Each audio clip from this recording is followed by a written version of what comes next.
Dan kita masuk ke pusing yang kedua. Pusing yang kedua ni soalan untuk ahli panel yang pertama, Ustaz. Seperti yang kita sedia maklum, banyak peristiwa yang telah diperlihatkan oleh Allah SWT kepada umat Islam tentang ibadah puasa ni. Salah satunya adalah kemenangan umat Islam di dalam peperangan Badar, yang mana pada masa itu umat Islam sedang menjalani ibadah puasa. Jadi soalannya, Ustaz, apakah iktibar yang boleh kita dapat daripada peristiwa tersebut? Ustaz. Alhamdulillah.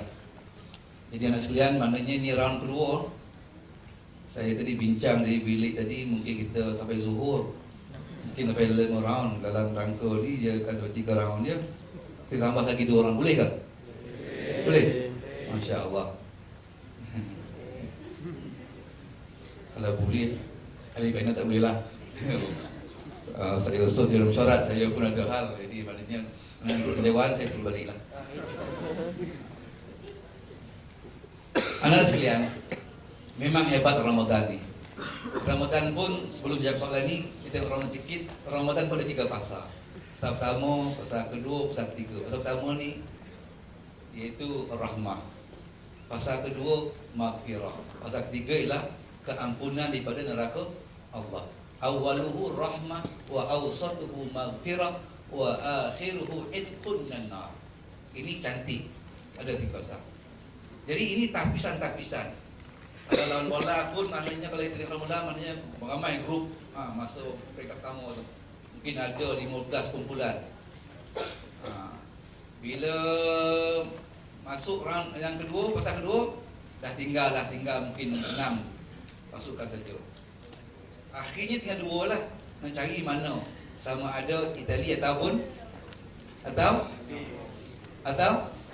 Sepanyol. Maknanya begitulah puasa ni. Hari pertama ramai tarawih, pertengahan dah mula orang cakap, sok makin maju ke depan, kosong belakang. Sok. Hari yang ke-10 terakhir ataupun fasa terakhir, lagi ramai orang tak pergi tarawih. Sebab kalau tengok siangnya lebih ramai lagi kedai-kedai pakaian, gedung-gedung pakaian, beli nak kaya. Di surau, di masjid, kalau maknanya di sang akhir baru sepak itu tinggal Itali dengan Sepanyol saja, di masjid pun tinggal imam dan Bilal ini. Tengok lapisan itu, maknanya kemuncak. Tapi Nabi tidak. Jadi merujuk kepada soalan tadi, memang banyak peristiwa antaranya pada 2 Hijrah Ramadan berlaku perang Badar Kubra. 8 Hijrah juga Ramadan 8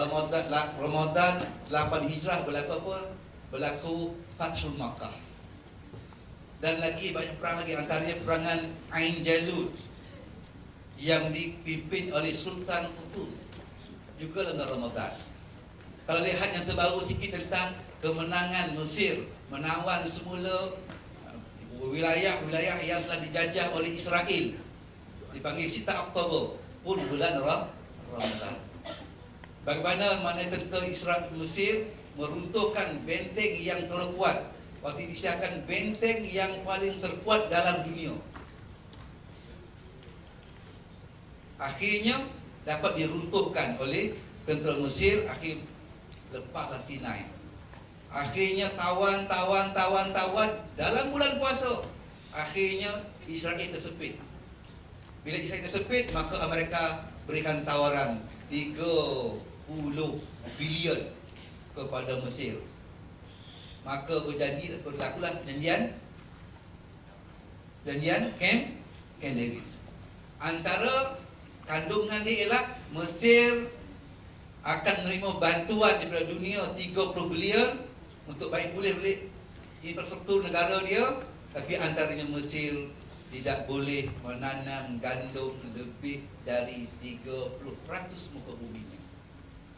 Akhirnya berlaku gencatan senjata. Akhirnya Rafah, Gaza itu sebelum perang, Gaza itu adalah Mesir punya. Bila kata stop, jangan perang lagi lah, Teruklah Israel ni, berhenti-henti, ambil duit ni. Maka Gaza masih lagi di dalam kawasan Palestin. Tengok. Jadi maknanya, maksudnya banyak perang berlaku, banyak kehebatan berlaku dalam bulan Ramadan Al-Mubarak. Apa rahsia dia?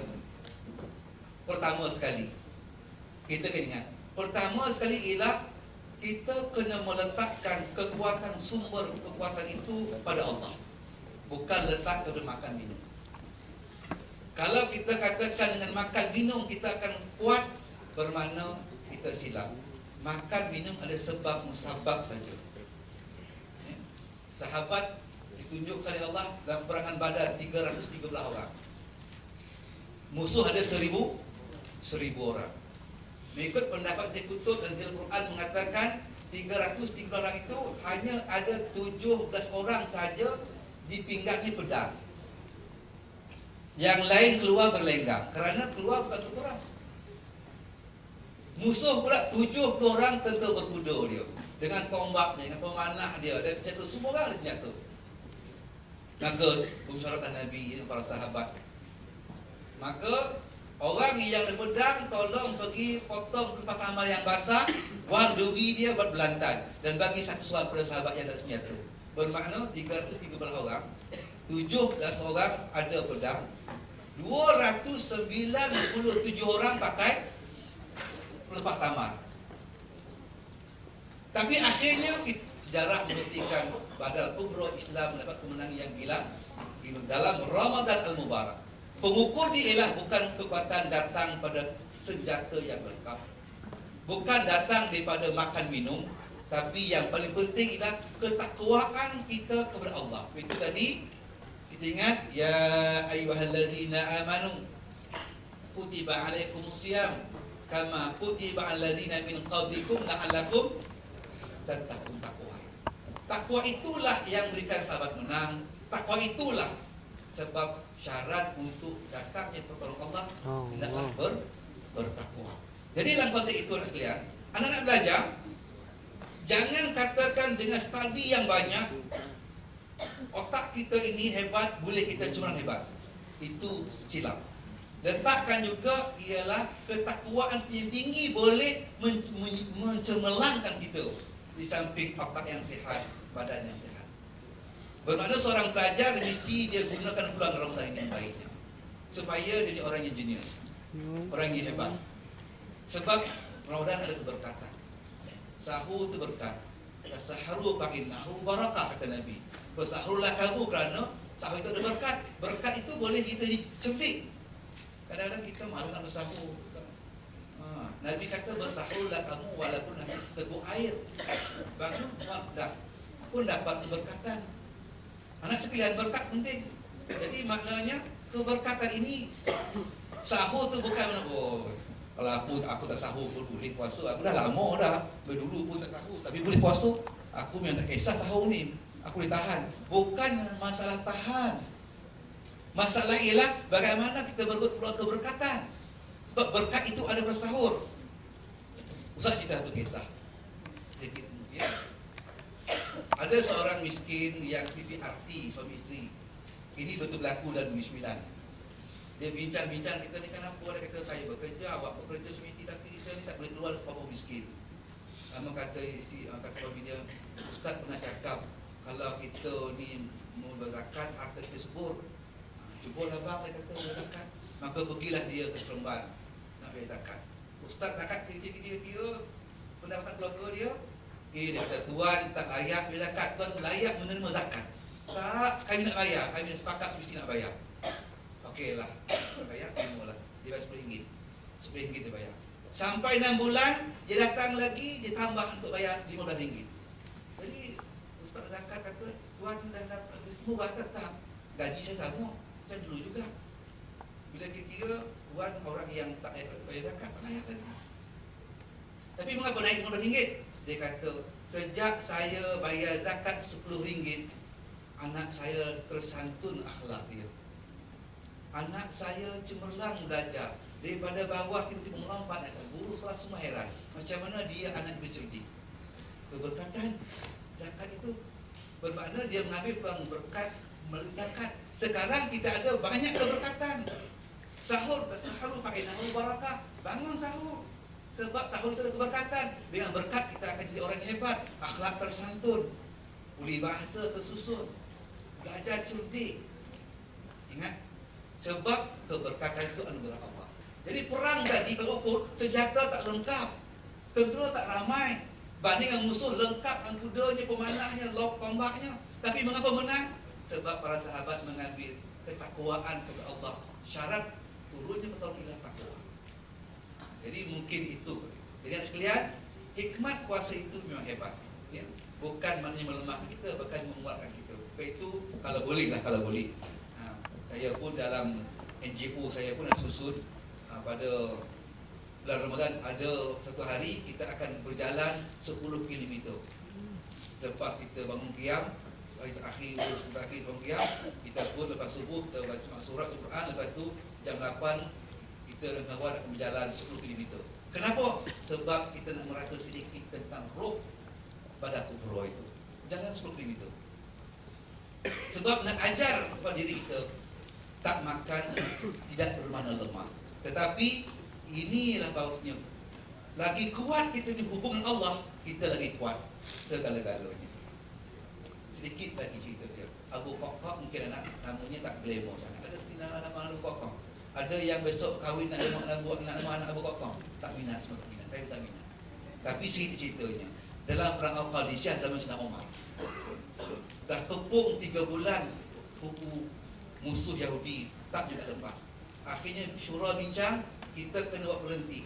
Maka manusia kena lentikkan terbang jatuh dalam kubu musuh, buka pintu. Maka sahabat kata, siapa dengan kamu yang ingin menawar diri sebagai peluru, dilentikkan, dilemparkan, dilentikkan ke kubu musuh? Abu Qaqqah kata, saya. Kata Umar, kamu masuk, bukan kamu nak melawan musuh. Kamu punya matlamat ialah kamu jatuh saja ke kawasan musuh, bangun cepat buka pintu daripada dalam. Ensel pintu kubu bukan kaca rumah kita, besar jari. Ensel dia anak balak. Anak balak tu tubuh saya je lah, bukan tubuh saya. Maknanya nak angkat tu berat. Dia menghalang pintu. Pintu itu 12 kaki tebalnya kayu dia menghalang itu nak dia seorang bangun. Maka dilentikkan jatuh pokok di tengah musuh.